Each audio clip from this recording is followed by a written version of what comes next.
I never expected to find my grandfather's letter while cleaning out his study, but there it was, tucked away in a worn leather journal, waiting like a time bomb to upend my entire life.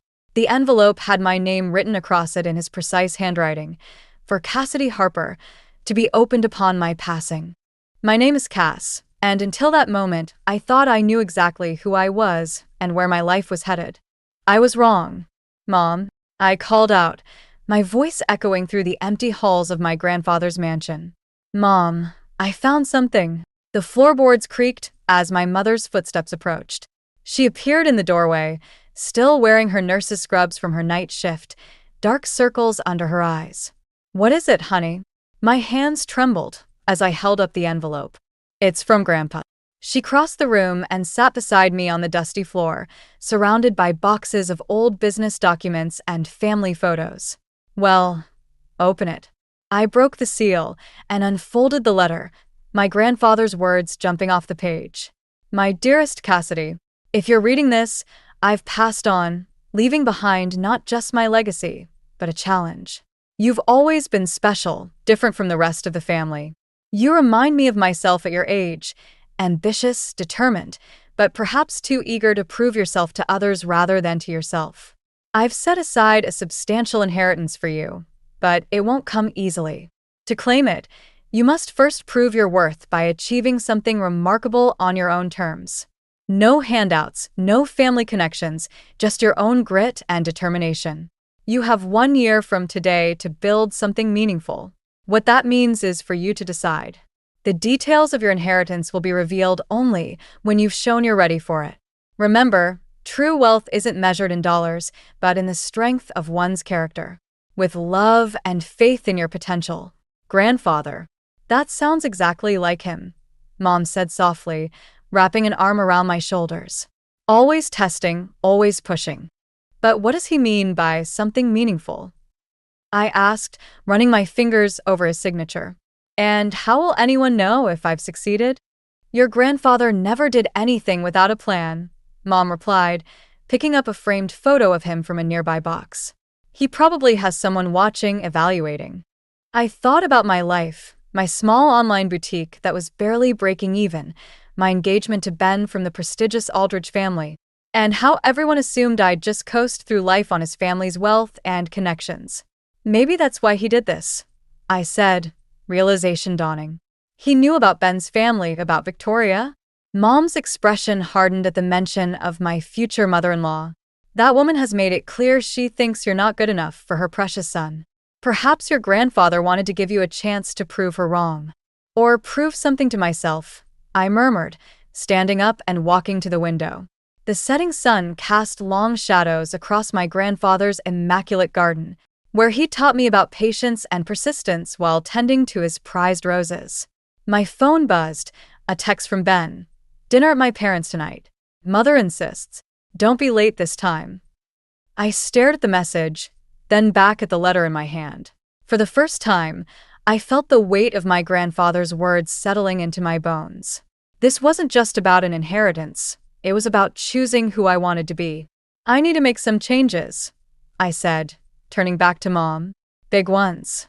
She nodded, understanding in her eyes. Your grandfather always said that sometimes you need to lose your way to find your path. I folded the letter carefully and slipped it into my pocket. Whatever my grandfather's challenge meant, whatever something meaningful I needed to build. I knew one thing for certain. Victoria Aldridge was about to meet a very different Cassidy Harper. The Aldridge mansion always made me feel like I was walking into a museum, everything perfectly placed, untouchable, and cold. Tonight was no different, except I had my grandfather's letter burning a hole in my purse, giving me an odd sense of courage as I rang the doorbell. Victoria opened the door herself, perfectly coiffed as always. Cassidy, dear, you're actually on time for once. I bit back a retort, forcing a smile. Good evening, Victoria. The dining room was a study in old money, crystal chandelier, antique silverware, and enough tension to crack the fine china. Ben squeezed my hand under the table as Walter, his father, cleared his throat. So, Cassidy, Victoria began, delicately cutting into her salmon, I heard your little online shop is still. Operating. The way she said operating made it sound like a terminal illness. I straightened my spine, remembering my grandfather's words about proving myself. Actually, I'm expanding, I replied. I've been working on a new business plan. Oh, darling, Victoria interrupted, sharing a knowing look with Walter. Wouldn't it be better to focus on the wedding plans? After all, once you're married to Bennett, you won't need to worry about such things. Ben shifted uncomfortably beside me, but said nothing. Typical. I think it's important to have my own goals, I said firmly. My grandfather always taught me. Yes, your grandfather. Victoria cut in again. Such a shame about his passing. Though I must say, the inheritance situation seems rather unusual. My fork clattered against my plate. Excuse me? Well, word gets around in our circles, dear. A conditional inheritance? It seems rather cruel to make you jump through hoops like some circus performer. The room went silent. I could feel Ben's eyes on me, but I kept my gaze locked on Victoria. My grandfather believed in earning your way, I said quietly. Something about building character. Victoria's laugh was like ice crackling. Character? In our world, dear, it's about connections. Speaking of which, Bennett, didn't you want to tell Cassidy about the country club membership? Ben finally spoke up. Mother, I don't think. We've sponsored you both for membership, Victoria announced. It's essential for our social circle. The wedding announcements will be in their newsletter. I set down my napkin. Actually, I'd prefer to wait on the announcements. With my business expansion. Nonsense. Victoria waved her hand dismissively. Bennett needs to establish himself as a family man for his upcoming promotion. The timing is perfect. Victoria, I said, my voice steady despite my racing heart. I appreciate the gesture, but Ben and I should decide our timeline. The temperature in the room seemed to drop 10 degrees. Victoria's smile never wavered, but her eyes hardened. My dear, you seem to be under the impression that you have a say in how the Aldridge family conducts its affairs. How? Quaint. Ben's hand found my knee under the table, squeezing in what he probably thought was reassurance. But all I felt was pressure, to conform, to submit, to become another perfectly placed object in Victoria's museum. I stood up slowly. I need some air. As I walked toward the garden, I heard Victoria's voice floating behind me. Really, Bennett, are you sure she's the right fit for our family? In the garden, I pulled out my grandfather's letter, reading it again under the moonlight. The words, your own terms, jumped out at me, and suddenly I understood why he'd set this challenge. Ben found me there, his footsteps hesitant on the gravel path. Cass, you know how Mother can be. She means well. I turned to face him, really seeing him for the first time, the golden boy who'd never had to fight for anything in his life. Does she, Ben? Does she really? He ran a hand through his hair, looking lost. Just give it time. Things will settle once we're married. But as I watched him standing there, unable to defend me, unable to stand up to his mother, I realized something that sent a chill down my spine. Things wouldn't settle. They would get worse. And my grandfather's challenge wasn't just about proving myself to others, it was about proving to myself that I deserved better than this. The email from Felix Moreno arrived just as I was trying to salvage what was left of my morning. 3 potential investors had already backed out of meetings with my boutique, all citing scheduling conflicts. Right. Interesting timing, I muttered, clicking open the message. Felix was a legend in the fashion industry, known for turning small brands into empire-level successes. Why would he be reaching out to me? I've been watching your work, his email read. Coffee? Today at 2. I was about to reply when my phone buzzed with a text from one of my suppliers. Sorry, but we have to terminate our contract. Nothing personal.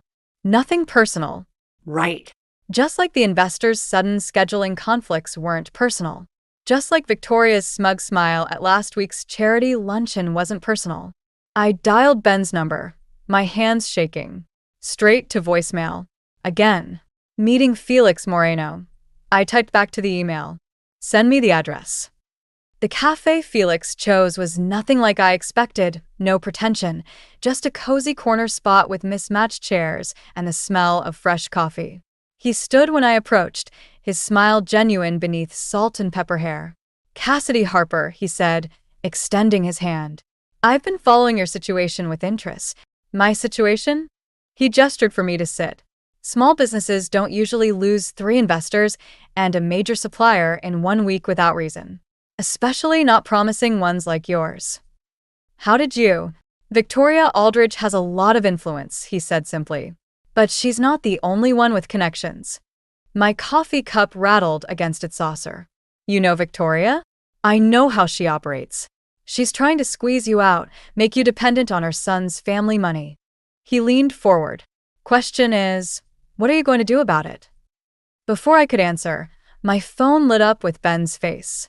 Finally. "Sorry, I need to take this," I said, stepping outside. "Ben." "Cass, where are you? Mother's been trying to reach you about the wedding planner." "Ben, my suppliers just dropped me. All of them." Did you know anything about this? A pause. Mother might have mentioned something about protecting the family's interests. The world tilted sideways. Family interests? What about my interests, Ben? My business? Look, maybe Mother's right. The boutique was just a hobby anyway, wasn't it? Once we're married. A hobby? My voice cracked. Is that what you think of my work? Cass, be reasonable. Mother's just looking out for us. She says. Stop. Just. Stop. I ended the call, my vision blurring. When I returned to the table, Felix was studying me with knowing eyes. Tough call. Victoria's been blacklisting my business, I said, the words bitter in my mouth. And my fiancé, he's choosing her side. Felix nodded slowly.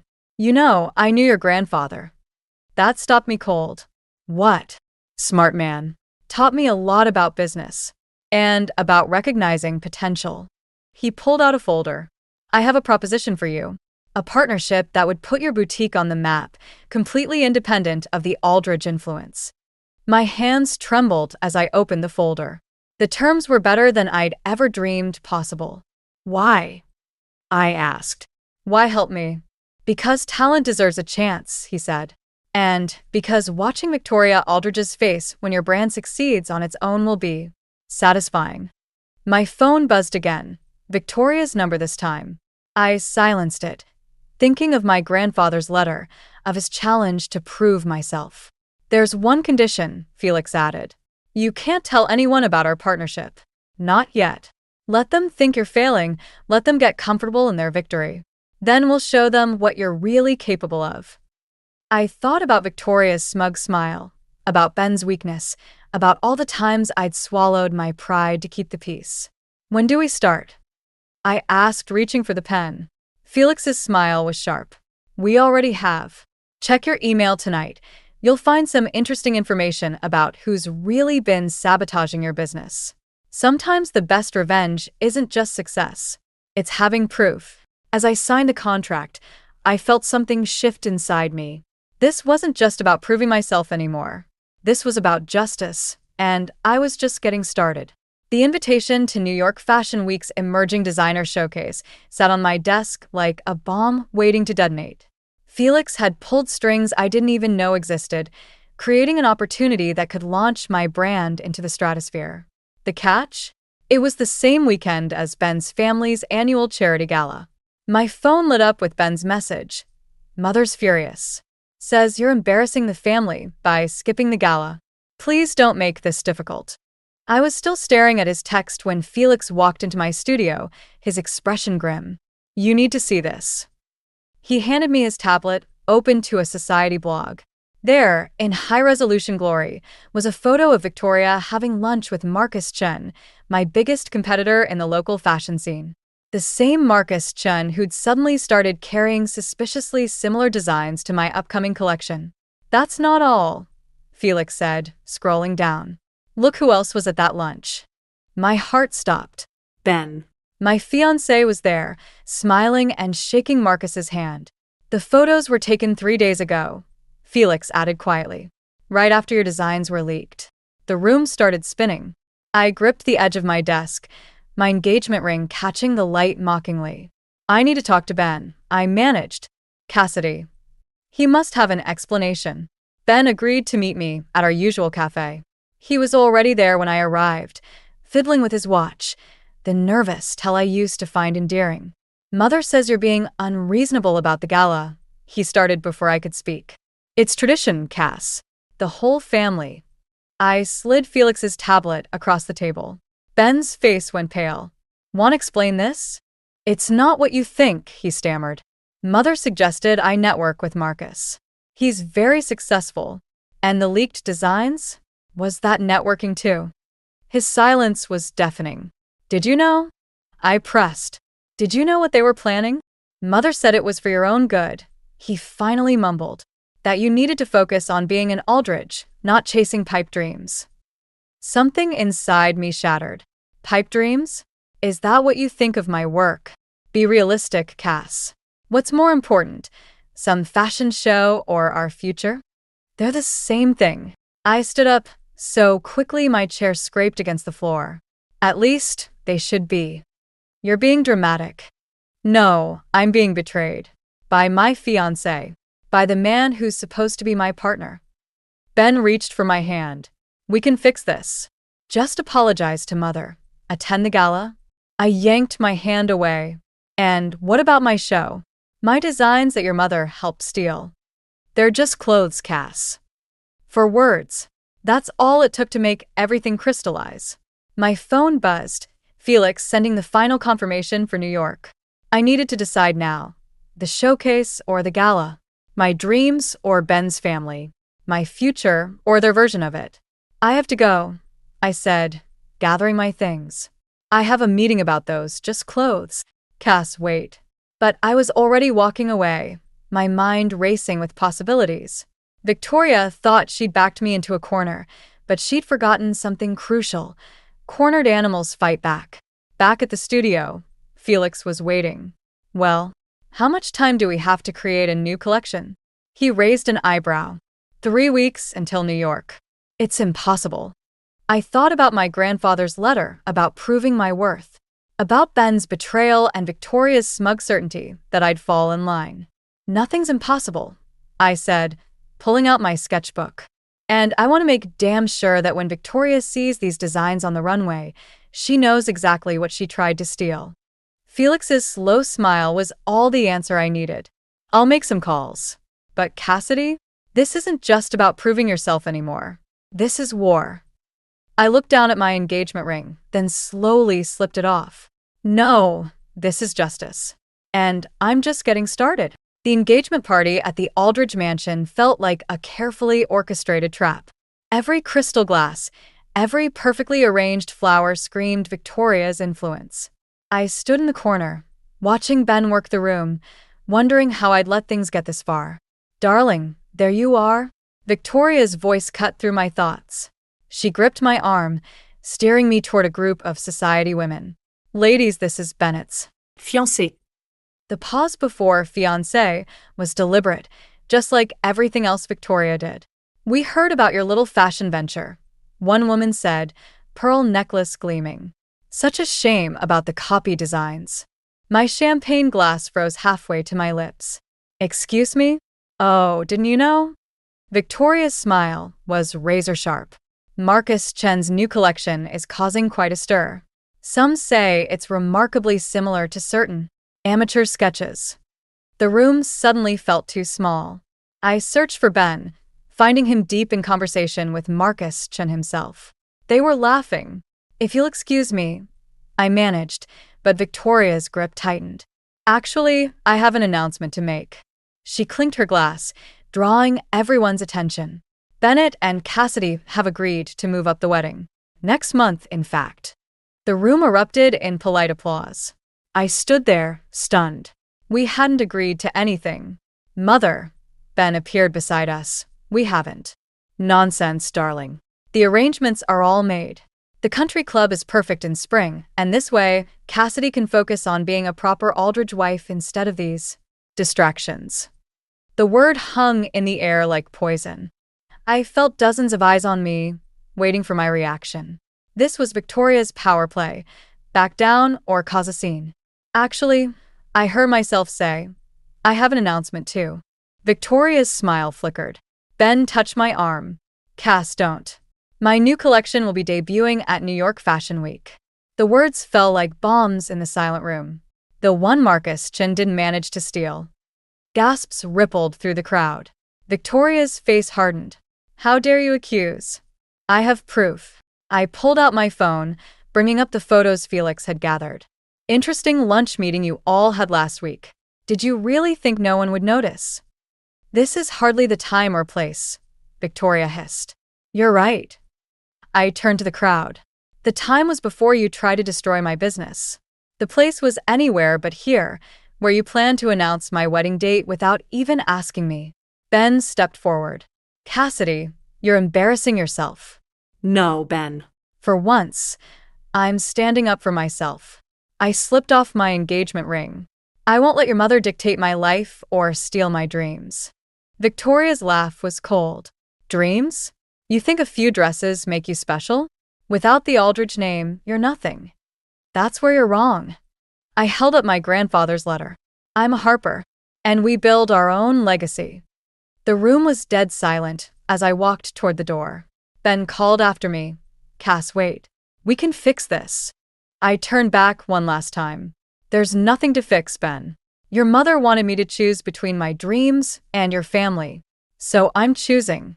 You'll regret this, Victoria called out. I'll make sure you never work in this industry again. I smiled, thinking of the collection hidden in my studio, of Felix's connections, of my grandfather's words about proving my worth. No, Victoria. You'll regret underestimating me. Outside, the night air felt like freedom. My phone buzzed, a message from Felix. Buyers confirmed for the show. Ready to make history? I took one last look at the mansion, at the life I thought I wanted, at the cage Victoria had tried to build around me. Then I typed back, time to show them what a Harper can do. As I drove away, I realized something. Revenge wasn't about destroying Victoria. It was about becoming everything she said I couldn't be. And I was just getting started. The real war would begin in New York, and this time, I had nothing left to lose. The annual charity gala buzzed with whispers as I walked in. 3 months of work, sleepless nights, and Felix's guidance had transformed my small boutique into a rising star. Tonight was supposed to be my triumph, my first major donation as a successful businesswoman. Instead, Victoria was already holding court near the stage, Marcus Chun at her side. Cassidy Harper, she announced loudly as I passed. How brave of you to show up, considering the circumstances. I kept walking, but her voice carried. Did you hear about the plagiarism accusations? Apparently, she stole designs from poor Marcus here. Felix appeared at my elbow, steady as always. Remember the plan. Let her talk.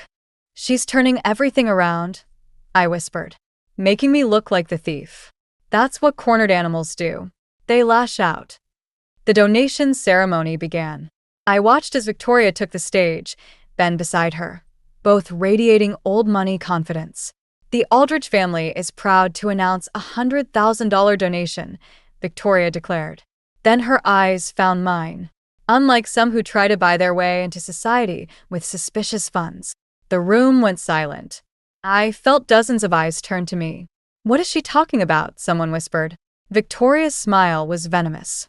Oh, didn't everyone know? Miss Harper's sudden success came right after breaking things off with my son. Quite convenient timing, wouldn't you say? Using poor Bennett's investment to fund her adventures. My hands shook as I stood. That's a lie. Is it? Victoria produced a document. These bank transfers suggest otherwise. Felix grabbed my arm. Don't. But I was already moving toward the stage. Ben wouldn't meet my eyes as I passed him. Those transfers, I said, my voice carrying across the silent room, were reversed. By your son, after he and your husband tried to sabotage my business. Gasps rippled through the crowd. Victoria's smile never wavered. Such accusations. But then we expected this sort of common behavior. After all, what else could we expect from someone who what? I pulled out my grandfather's letter. Someone who earned their success instead of marrying into it. Victoria's eyes narrowed. Security, please remove. No. I turned to face the crowd. You all want to know where my money came from? Here's the truth. I unfolded the letter, but before I could read it, Ben stepped forward. Cass, don't do this. Why not? Afraid everyone will learn how your family operates. No. His voice was quiet. Afraid they'll learn how you operate. Show them the rest of the letter, Cass. The part about the conditions. My blood ran cold. What? Victoria's smile widened. Oh yes, do share. About how your grandfather's inheritance required you to marry into a prominent family. How you used my son to fulfill those conditions. The letter trembled in my hands. That's not the full letter, Miss Harper. Victoria produced another document, which my private investigators so helpfully obtained from your grandfather's lawyer. The room spun as I read the second page, the page I'd never seen. My grandfather's words burned into my brain. Marriage into a family of suitable standing will prove you understand the value of strategic alliances. No, I whispered. Yes, Victoria purred. You played the game just as calculated as anyone. The only difference is you lost. I looked at Felix, saw the shock on his face. All our plans, all our work. The donation committee, Victoria announced, might want to reconsider accepting funds from someone who built their success on manipulation and lies. The whispers grew louder. I watched as everything I'd built began crumbling around me. Cass, Felix murmured, we need to go. But I stood frozen, watching Ben avoid my gaze, seeing Victoria's triumph, feeling my grandfather's legacy twist into something ugly and false. As security approached, I realized the true depth of Victoria's revenge. She hadn't just attacked my business or my reputation. She destroyed the one thing I thought I could trust, my grandfather's faith in me. The worst part? I didn't know anymore if she was wrong about me after all. I found Ben waiting outside my apartment, leaning against his car in the rain. 3 days had passed since the gala, and my phone hadn't stopped ringing with cancellations from buyers and suppliers. You shouldn't be here, I said, fumbling with my keys. Mother went too far. His voice was quiet. I came to fix things. I laughed, the sound hollow even to my own ears. Fix things? Like you fixed them when she stole my designs? Or when she destroyed my reputation? I didn't know about the letter. He stepped closer. About your grandfather's conditions. Why didn't you tell me? Because I didn't know either. The key finally slid home. But it doesn't matter anymore, does it? Your mother won. Game over. It doesn't have to be. He caught the door before I could close it. We could still make this work. Get married. Fulfill the conditions. You'd get your inheritance and Mother would. Would what? Accept me? Stop trying to destroy everything I've built. She's just protecting the family name. The words hit like a slap. I stepped back, really looking at him. This man I'd thought I loved, who'd never once chosen me over his mother's expectations. You still don't get it, do you? I whispered. This was never about the money or the inheritance. It was about proving I could succeed on my own terms. But you don't have to. Why can't you just what? Be the perfect Aldridge wife? Give up my dreams? Become another trophy in your mother's collection? His silence was answer enough. Get out, Cass. I said get out. I started throwing his things into boxes. The expensive watch he'd left on my dresser, designer clothes that had slowly migrated into my closet, photos of us at charity events where I'd tried so hard to fit in. What are you doing? He grabbed my arm. I yanked away. Exactly what I should have done months ago. Choosing myself. You're being dramatic. No, I'm being honest. Finally, I shoved a box into his chest. Your mother didn't just try to destroy my business, Ben. She tried to destroy who I am. And you let her. I tried to protect you. By staying silent, by watching her tear me down. My voice cracked. That's not protection. That's cowardice. The word hung between us like a blade. Take your things and go, I said quietly. Go back to your perfect family and your perfect life. I'm done trying to fit into it. This is crazy. You're throwing away everything. No. I pulled out my phone, showing him the email I'd received that morning. I'm choosing everything.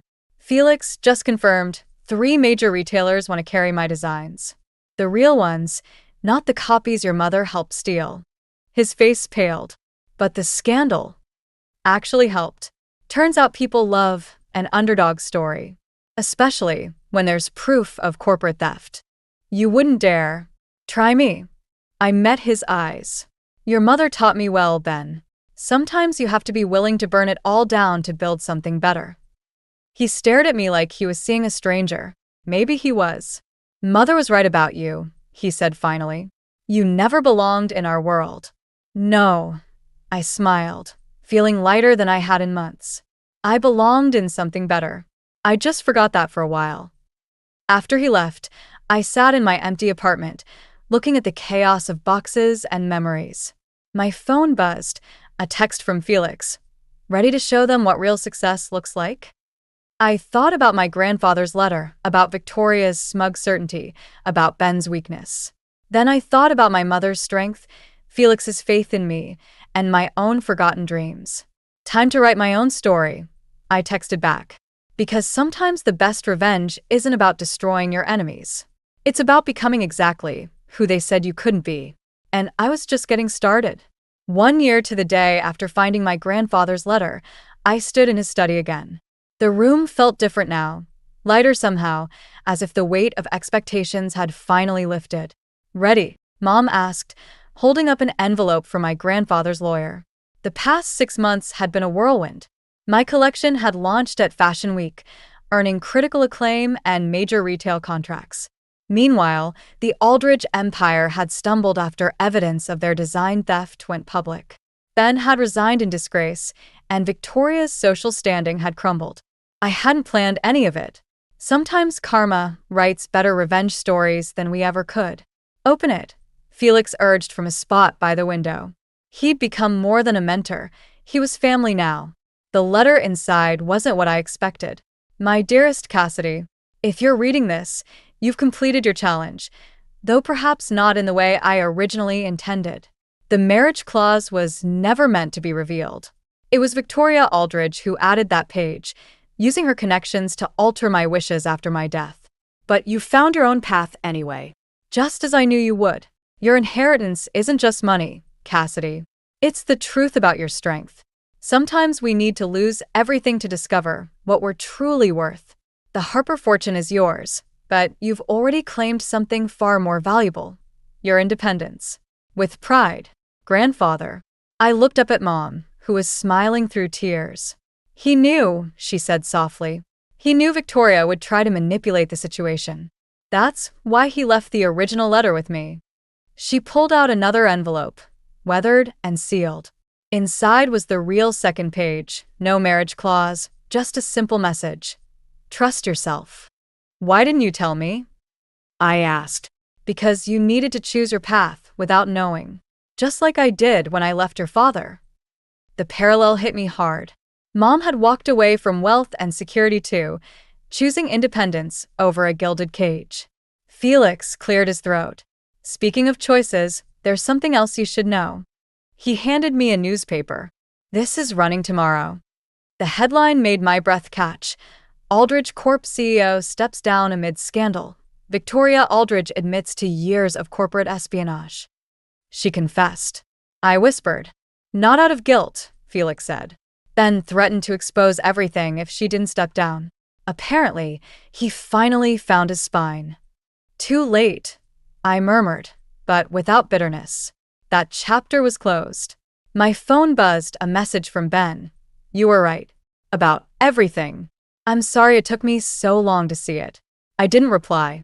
Some answers are better left unspoken. So what now? Mom asked, watching me carefully. I walked to my grandfather's desk, running my fingers over the worn wood where he'd built his own empire. Now? I build something new. Something that's purely mine. Already ahead of you. Felix grinned, pulling out another folder. 3 international retailers want exclusive collections. And that fashion institute you mentioned? The board loves the idea of sponsoring scholarships for young designers. I smiled, thinking of other dreamers like me, fighting for their chance.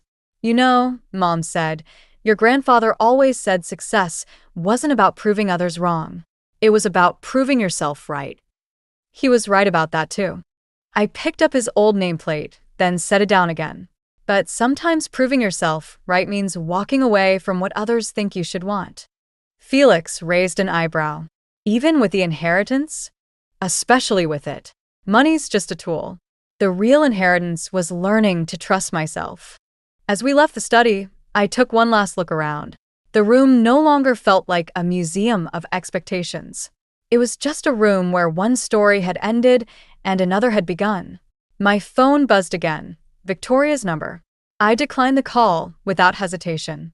Some people never change, but that's their burden to bear, not mine. I had my own legacy to build now, and it had nothing to do with revenge or proving my worth to others. It was simply about being true to myself. Sometimes that's the greatest victory of all. Greatest victory of all. Greatest victory of all. Greatest victory of all. Greatest victory.